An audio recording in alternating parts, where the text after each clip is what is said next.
slide has some examples of some of the consumer laws before the crash. I won't go through those.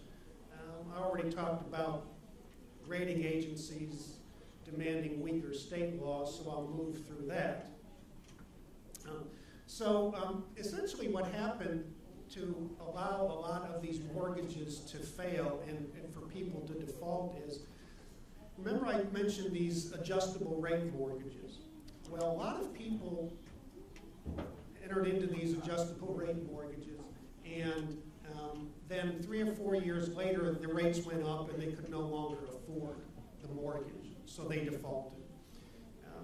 Some of them found that when they tried to refinance their loans, they could not refinance their loans because housing prices were not increasing, and they ended up not being able to refinance, get another loan, and they lost their homes. Debtors who were underwater, meaning they owe more on their house than the house is worth, decided that they would just let the bank have the house. They had no equity in it, and that contributed to the mortgage meltdown. What has been the response? Well, President Obama and the U.S. Congress passed in 2010 the Dodd-Frank Wall Street Reform and Consumer Protection Act. It's a thin document, only 1,279 pages. It includes a lot of things, including the creation of a Consumer Financial Protection Bureau. This was one of President Obama's most important ideas, and it was supposed to be an independent agency. It is going to be part of the Federal Reserve Board, but it has and will have, when it's fully established, independent rulemaking and enforcement authority.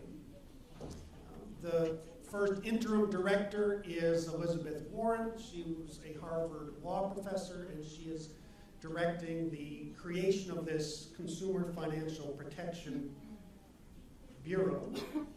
Why a new bureau to deal with consumer protection in financial services? Well, one reason is a lot of consumer financial products, like mortgages, are very complex, and it's hard for people to figure it out on their own. Conflicts of interest between the regulating agencies in the United States prohibited them from creating a strong consumer protection regime. So the idea was, let's have one agency or one bureau that creates effective consumer protection rules in the financial services market. Just as an illustration, all of these are federal agencies or acronyms for federal agencies that regulated different kinds of financial institutions. Depending on whether you were a national bank, a state bank, a savings and loan, a state chartered bank, or some other kind of financial institution, you would have a different entity in the federal government regulating your activities. And the problem was, consumer protection was not a high priority for any of these government agencies. Their main priority was to sustain a viable banking system. They were mainly interested in promoting the health of banks, not the health of consumers. And they didn't see the relationship between the two. This new Consumer Protection Bureau will have a lot of powers. The primary mission of it will be consumer protection. It will have the power to issue rules, to declare certain practices unfair or deceptive and prohibited throughout the financial services market in the United States. It will have enforcement powers, examination powers over many financial institutions. It will have some education roles and some other powers as well.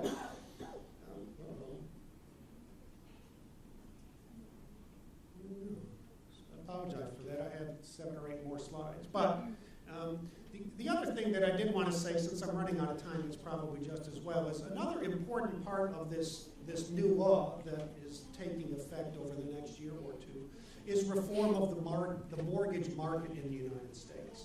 So to help prevent this kind of crisis from recurring again, not only is the Consumer Protection Bureau going to be overseeing financial services products in the United States, but the new law itself has some protections in it as well. For example, it includes a provision that says mortgage originators, people selling mortgages to consumers, will have to do an assessment to see that the consumers can afford the mortgage before they sell them the mortgage. And not only afford it in the first year, but if it's an adjustable mortgage, they will be able to afford it when the rates go up years down the road. And there are several other provisions of that law that prohibit certain kinds of practices, like I was explaining earlier, that help lead to the crisis. So the idea is that with effective consumer protection laws, you can have a more efficient functioning economy, one that is less likely to see the great highs and the great lows.